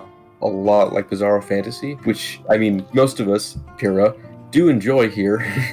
But it just wasn't really, out of all of the stories, this one was the least genre specific. Yeah. You know? Not specific, it's not the right word. But Unfocused, I guess. But we can discuss the stories later. But we're trying to decide on halves. better halves, right? So I think the first half did the accent perfectly, and the second half did a really well job continuing that. Although it was a little bit less. I think the first half matches more closely with the actual, genre, and it also integrates the line better. So I'm going to give it to the first half. yeah, sorry, Josh, I have to agree. Just because it's my favorite line of the entire story was in the first half. Where was that one? No, wait. Was it in the second half? It was. You guys were laughing hard in the second half. Yeah, no, Connor so mentioned it outright when he was reading that it was Yeah. like, that was a damn good line. Where was it? There's so much words here. I'm so surprised that wasn't the Oh, wordiest are you story. talking about It's crusty, very- half-dancing, prancy, unfancing gal cosplaying a crustacean? Yes. That's the first Yeah, paragraph. that's what it was. Like, Yeah, I'm, that's I'm line. so impressed I managed to read that successfully. Yeah, it's a good line. That was a damn good line you put together. The third My line. vote goes to the first half because when I was reading it, this was not an easy story to read, but it felt like something I had to read quickly. The tone of it was so there's like very rushed and full of like a bunch of just weird ass words to sort of fill in the spaces in between, words and fill in the silence and whatnot. No, it So, definitely had more flow. Yeah, exactly. The first emotion. half had the better flow to it. It was easier to sort of read and understand the intent of what was going to be said before I had to read it. When I was like kind of getting to go pretty fast and whatnot. There are so many puns in the second half, though. I can't even count the amount of references you made in this. There's so many. There's so freaking many. Well, that sounds like it's majority for the first half then. Majority for Yes. the first half. Iffy. That brings us on to not horror but noir. No, that's comedy now. comedy. By Heck and Oh. Fire. Comedy. It's my so bad. forgettable, you forgot it. Oh. Listen, to be fair, I'm looking at my list right now, and I've rearranged everything to be in line with the rankings. But this one is Yeah. comedy. This So one, for this one, I feel like the writing was like generally on about equal footing. Mhm. There's just a lot more content in the first half, so my opinion goes to the first half, just for way more content for similar levels of writing. yeah, I'm giving it to the first half, not for the writing or the content point, but because you had the idea of using the stupid fucking, what are these called again? The footnotes. footnotes, yeah. Using the stupid fucking footnotes to add even more jokes. That's clever. You get the points for that idea, right? It's fucking great. Oh my god. It really is I more think of an action I story, agree though. very much as well based off just the amount of content that was in it versus the other one. Yeah. It delivered a lot more, and I feel like the two were on pretty similar caliber in terms of like just the other things that we're trying to be thinking about and whatnot. And I do Yeah. like how you ran with the prompt that you were given, that you looked up to understand what this is, and then rolled with it as sort of like the central action that is happening through the rest of the entire piece. This is fucking great. First half, that's my vote. That last sentence on the second half was well integrated. It's just like everything's very even other than... Yeah, no, I get it fully. I really do. I'm like, damn. It is entirely word count, almost exclusively. Most of the times that I get with my story, I'm just like, damn, it's already done. First half, then? Yep. First half. Words cannot express my disappointment. Noir is next. Noir by Connor and Prime. Bit of a mix-up here, but I feel like the second half had stronger emotions, and the last line was just killer here. So that is where my vote is going. Yeah, I think the whole thing was toned really well. This one, in my opinion, was the most on-genre story of all of them. It just did a really good job of keeping that noir tone. But I agree the second half has more emotion in the descriptions than the first half. I agree. I would say the second one does a better job at showcasing the balance of morality. Kind of the depravity of this world, right? Kind of, yeah. Bring The it first to half a does more set it up personal level. quite nicely, though. Yes. I do think there's a little bit of a disalignment in terms of plot, but I have to say it did a really good job sticking to it overall. Okay, second half for Noir. And finally, Him Horror, written by Josh and Hag. Who would like to start talking about this one? I'm very on the fence about this one. I want to hear your guys' thoughts first. I'm rereading it. This one, by merit of being the longest, and the longest one of every time we do this game, the longest one, regardless of the quality, is always the hardest one to follow, just because it's long, and it's always the last one we read. So it is taking a little bit of a reread here, skimming through it. It's very tough for me because my favorite part is the part where it splits. It starts with John and ends with glimpse what I had shot instead. Like that section, just as a section, is my favorite. I will agree with Iffy that this is one of the better transition sessions that we've had out of all the stories that have been written. Some of them can be kind of rough, others just kind of meh. But this one flows in a certain way that actually adds to the story rather than just being a transition. Like it's kind of like flipping the page in a comic book and seeing the full page mural of the actual scene happening, right? Like you got the build up, you got the build up, you got the build up, you flip the final page and then boom, payoff. That's what this transition feels like. I will say I think it is pretty clear for me between the two halves. Mm-hmm. Just in terms of because I think both of them keep the genre well. On it, like both of them keep the prompt really well. I mean, both of them fit well into the genre, first of all. But I think that the quality of writing as horror goes to the second half, in my opinion. I here disagree with you. You disagree? Yeah, I disagree. The second half, it went back into the house. That didn't really fit in with the theme of the first one by going out into the fields. About seeing the creature. The second half, I feel like that's not a ignored thematic issue, though, necessarily. Used up time walking back into the house. It slowed down the pace more. It wasn't necessary. I feel like wandering back through the house adds tension because now he's patrolling through the house while he's been away and sees the windows open. Something else is in the house, I think a lot of horror, in my opinion, is taking safe spaces and then making them unsafe or foreign or unfamiliar, right? And I really enjoyed how Matthias described the sounds from the weather and everything sort of penetrating into the house. And the fact that the candles had gone out and now the window's open. What if there's more of them? I feel like it explores the implications and the realism of retreating back instead of trying to make some foolish stand outside. I agree with your logic, but there was so much weather in this thing that it just going back inside when the character already had made that decision, whether it be foolish or not, they wouldn't have inside into their fire. I would like to point out the that in the first half, it was mentioned that he regretted going outside almost immediately. So there was precedent for it. Okay. And he needs to go inside for their his elegy of broken glass, right? You're gonna find that for the most part inside. Maybe you could have him get thrown through a window, but that feels off-putting and more of a comedic trope than a horror one, especially when it's the death of the main character. Okay. in light of seeing the last line, I will be a little bit more lenient for sure. I still think retreating to the house could have been like the last thing, the last section of the story. It would have made a little bit more sense. I wanted a bit more horror, more suspense, rather than dealing with all the fucking weather as much. My vote's the second half for the in-depth descriptions. Yeah, exactly. I Like- think it's very well described. I think that it very well ties in to the ending, and it feels more, I don't know, horror-y, scary maybe. I think it's less true to horror as a genre. I think it's less true to what the first half is saying. That leaves it to Prime, I believe. So I'm the deciding factor between it going full point to Matthias or split points between them. Yes.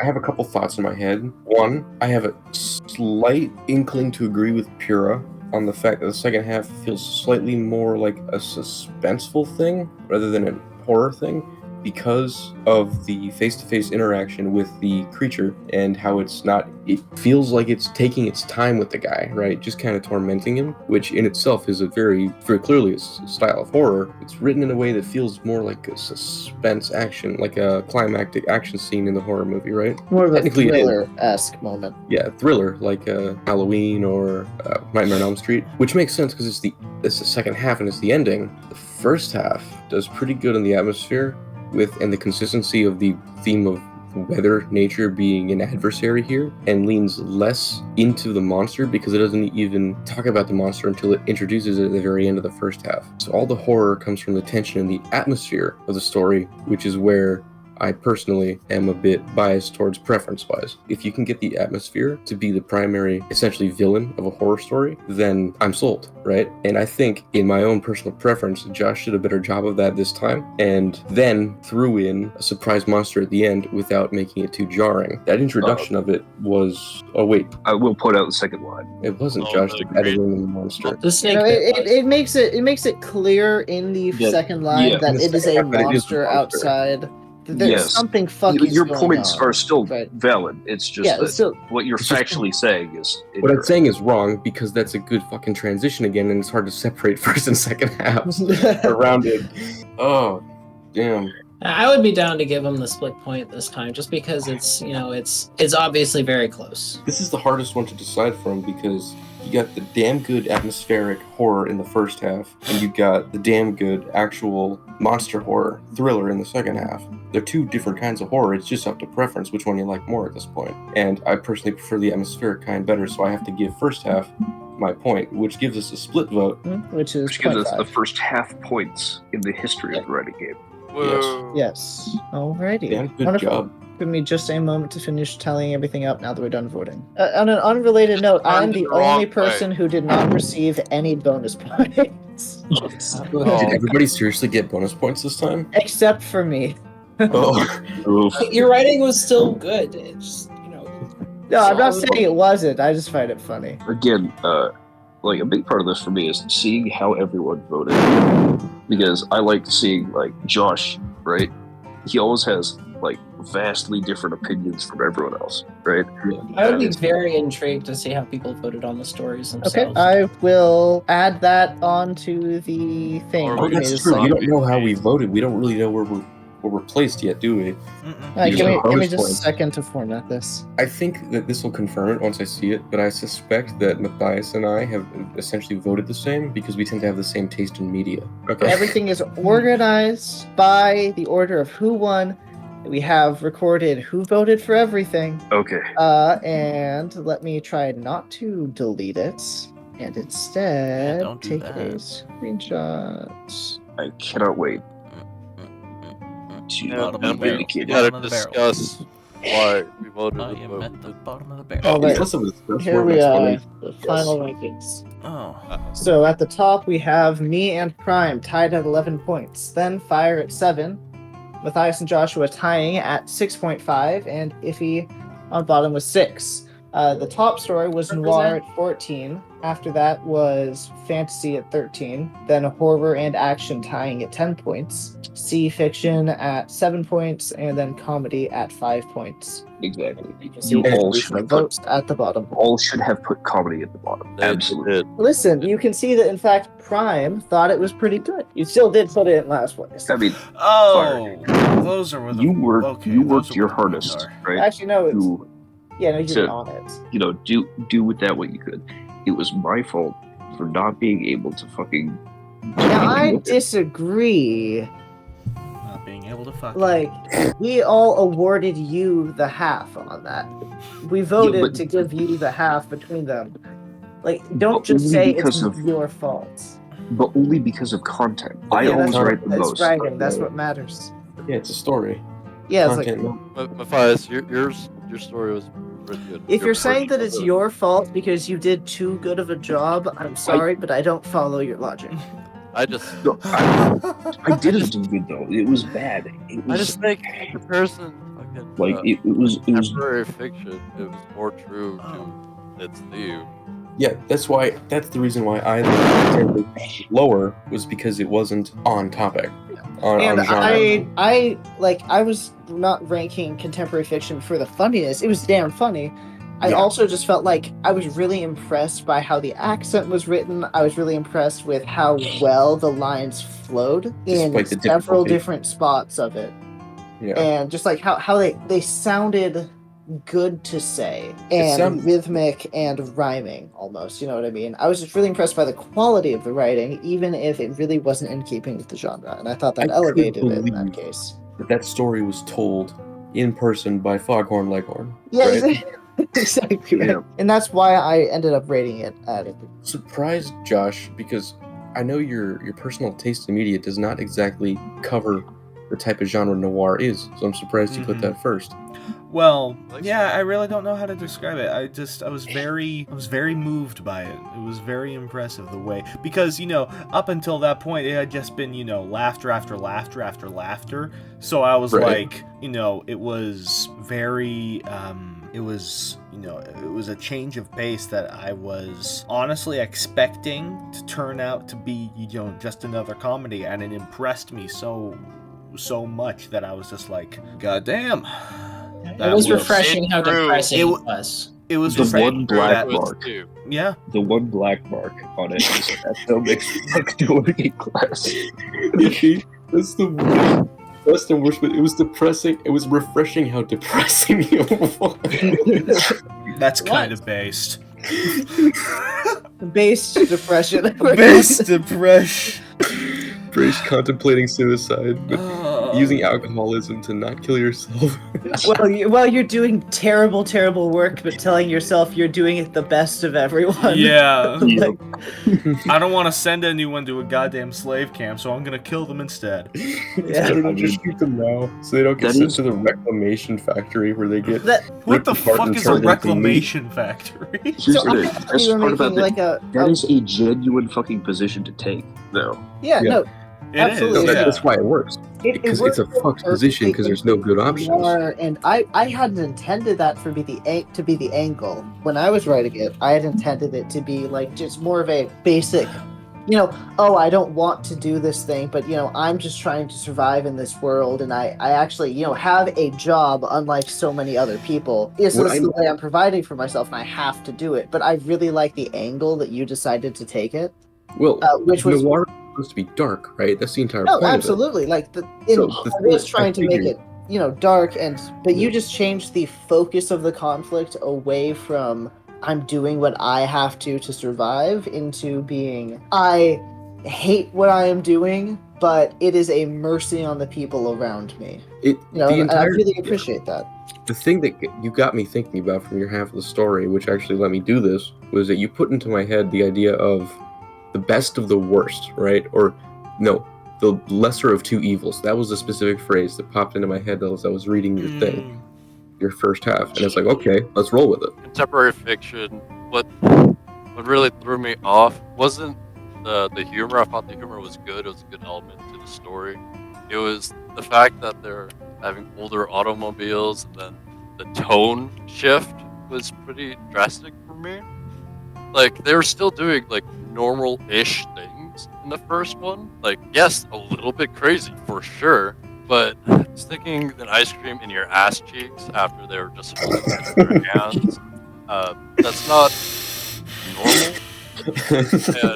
And they were already joking it was abnormal. For yourself, fire. And the other thing was that the ass cheeks were of a technology that was futuristic.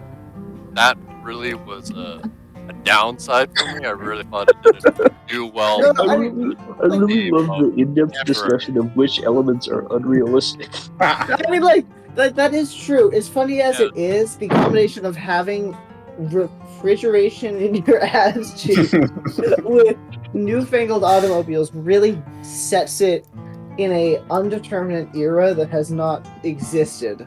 I didn't have a By problem. newfangled automobiles, that's more of a personal experience thing that I didn't really reflect on enough.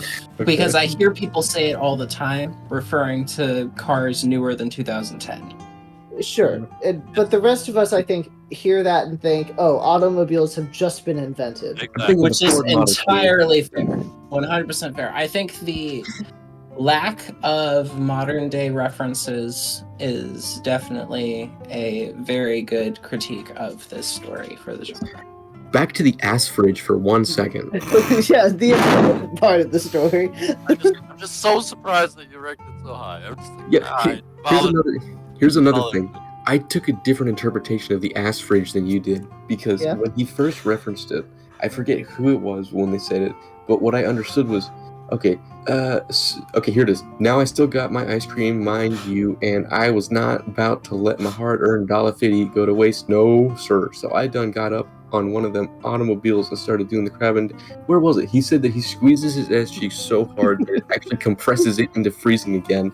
That is in the second half. Everything in the first half is entirely feasible. No, this is true. And I'm describing things that I actually see on Highway 99. Hey, hold on. This is why we gave you the bonus point for that half of the story. It is way more in keeping with the prompt.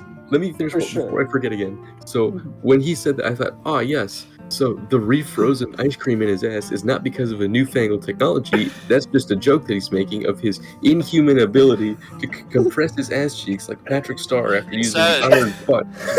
Counter your point, he says, and I quote, "I knew it was a good idea to install one of them super futuristic ass cooler within my rectum." Yes, I know. It says my that. My interpretation was that part was a joke within the story the guy was making about him squeezing his ass cheeks so hard. I see. No, I got it. It's sort of like meta comedy. It's a meta comedy. That's how I interpreted it. It was like a joke that the guy's making. That's that he installed it. I know. You're not understanding. It's like a in-universe joke. Everyone knows he has the ass cheek. Simpler. Think about it like this. I understand that you're extrapolating beyond what is, but there is no This conversation is absurd. That anyone else other than the character I'm taking it seriously. I'm taking it seriously too. Joshua, I think we did a good job of just making an enjoyable piece of literature. I think that's what matters here. That's what I was going for. I'm not saying it wasn't about. Pura, our interpretations differ based on what we read.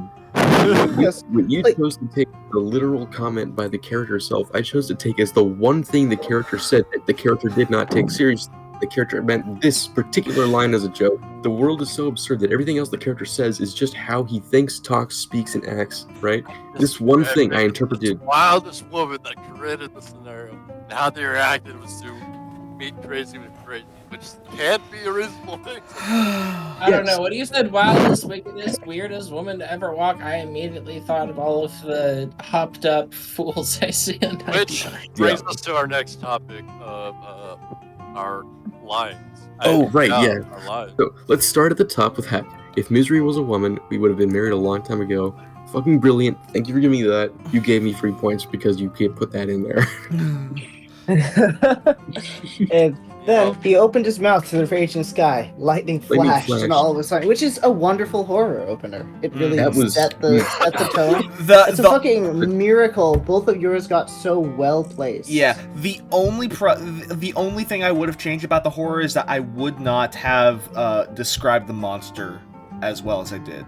Because to me, that is a more horrific thing, is not knowing what a monster looks like. Yeah. What descriptions you guys gave the monster for both? That's why I only did a description at the very beginning, and then I let loose and like made it disappear because I didn't want to describe it. I don't remember who wrote which half, but both halves, the monsters were both written well individually. They just did different elements, and it was there was more than one monster. If you consider the monster to be like a Wendigo, a shapeshifter, like that, it's fluid. Or there's different natures of, different kinds of them, whatever.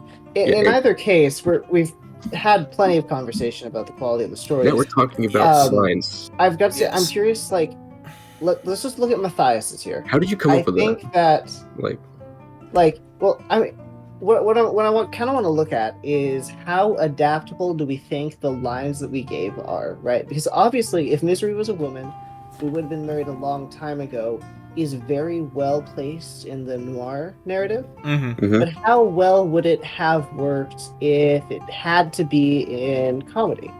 I could see that working in comedy. No, if it was in comedy, yeah. If it's something like that, you could just make some more sexist jokes, and that would just be exactly right. And for fine. the fucking he opened his mouth to the raging sky, lightning flash, and all this time could also work as a comedy intro, right? To create a contradiction. Yeah. It's like maybe he's just upset because his fucking pizza bagel burnt or some shit like that. Make I that think they comedy. could both work pretty well in contemporary fiction for different reasons. Because if you had the first one, Misery was a woman in contemporary fiction. That's just a man depressed, right? And then He Opens His Mouth, Raging Sky is a man depressed. It's just different contemporary. It wouldn't have been a comedic contemporary fiction, but it would have been a more somber contemporary fiction. And the second one was when Prime crashed his car. Yeah, the second one for sure works. He got off the phone with the insurance company after 3 hours. The car crash didn't cause me to scream. 3.5 hours to the insurance company for them to tell me to fuck off was what caused me to scream. So I think honestly the second one that you made, Matthias, works well, or at least can work in every single genre that we were working with here. I could see that being a thing in action. I could see that being a thing in fantasy. I think Misery comes really damn close. But it's more specific slightly because just from the merit of it being more specific as an actual sentence.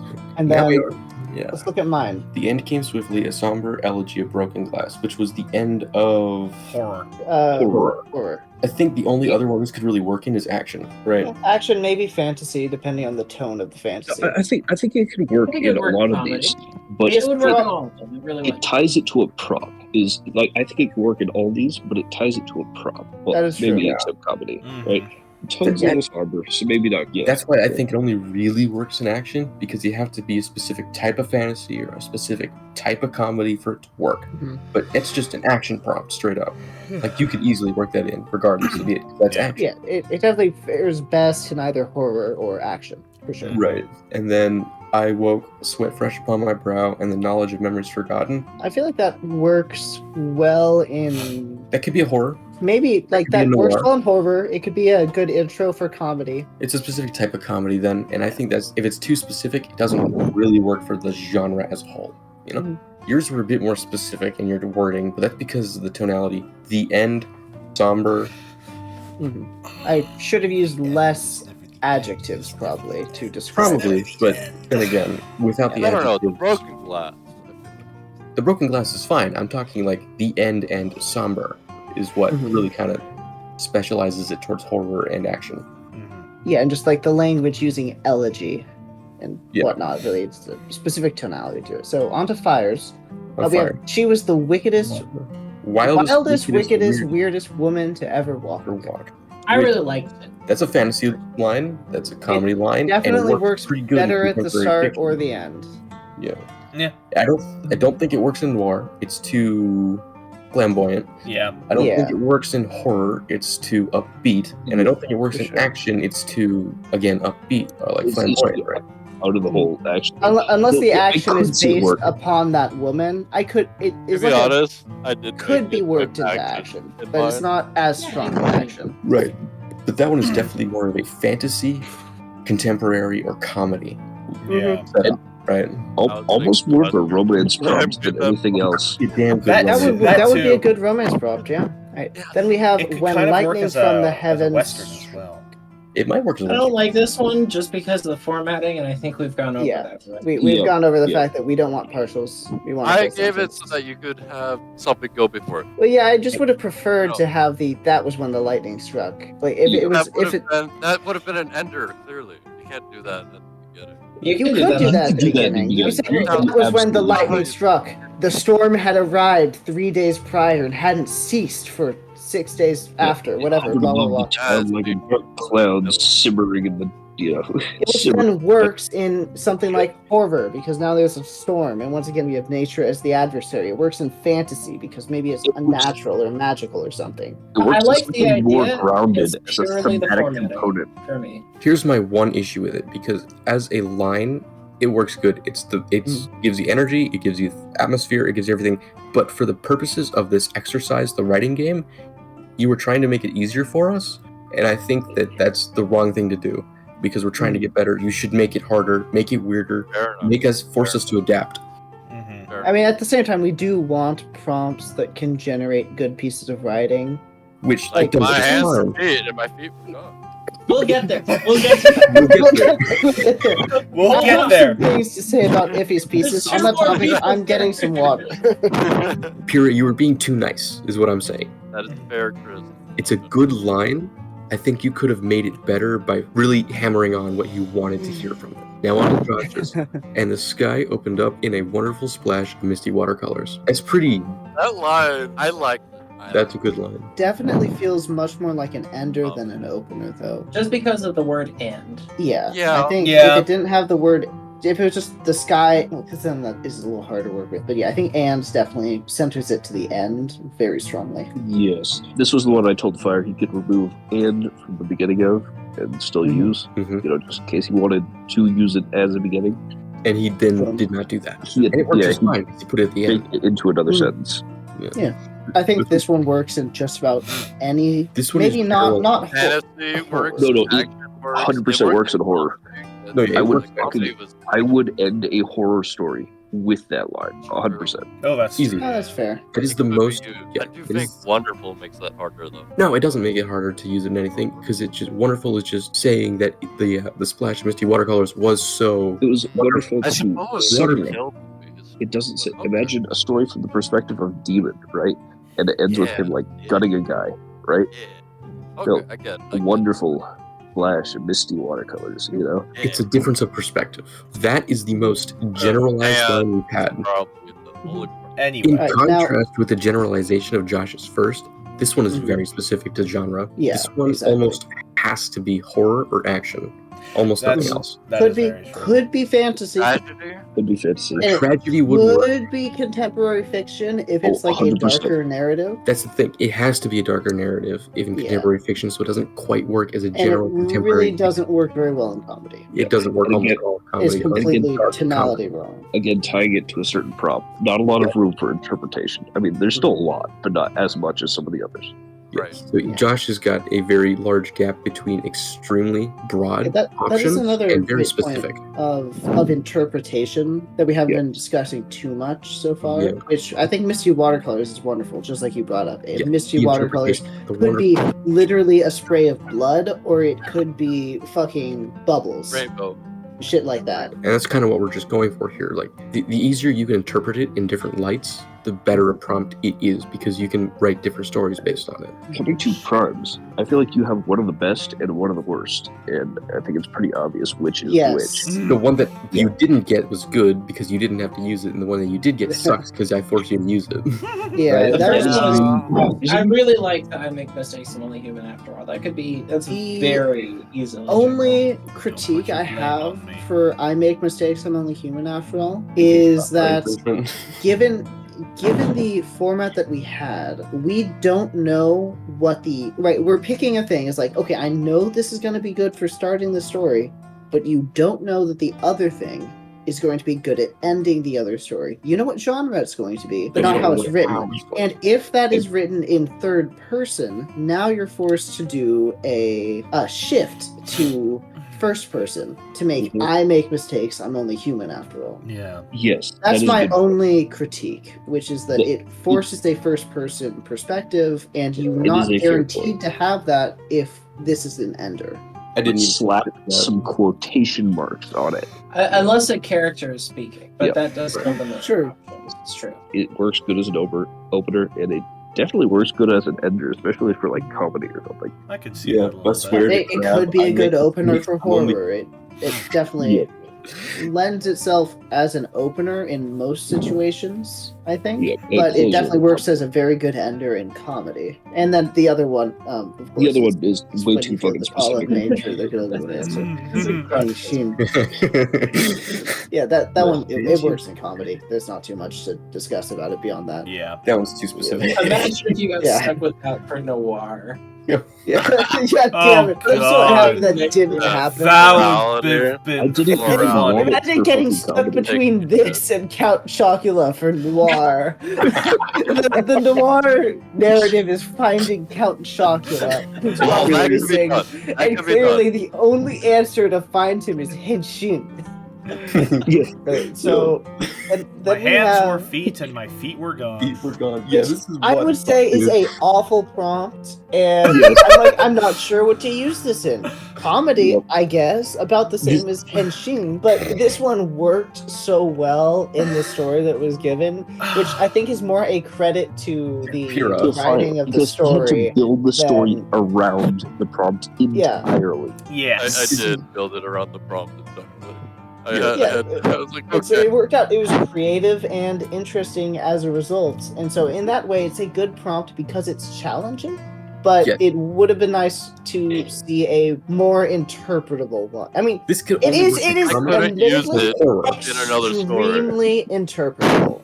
It is so interpretable, but it's also very hard to interpret in any of the different ways it can. You can truly, really only specialize this and use it in comedy or horror. It's either body horror or it's just bizarro fantasy. Just absurd. Yeah, absurdism. You know what fantasy reminded me of? It reminded me of just some, like weird whack ass anime, right? You know what I based off my idea. What did you? I took some off of the fighting plane from Star vs. the Forces of Evil. They have a whole world where they fight each other over everything. They have fighting styles and they had a joke where it's generally a cult, I guess, over the idea of punching is payment, and I just loved that idea. And I was like, I could do something here with that, only around fist. I was thinking like a mix of One Punch Man, Fist of the North Star, and the tournament arc from any other anime. I was thinking of Mortal Kombat, the guy with so many fists. That's true. I thought of Elden Ring.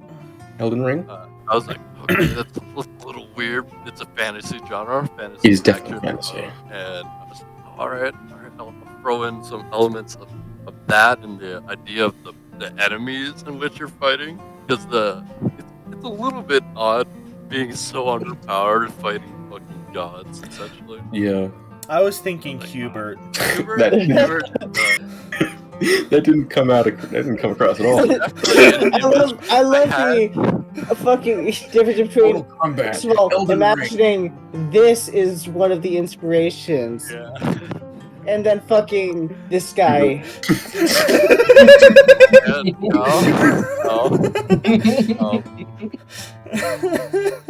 Same man. Same man. I think so. Well, moving on to that last line, I think this one's horrible and awful because now you have to talk about Count Chocula. You have to. There's no way out of it.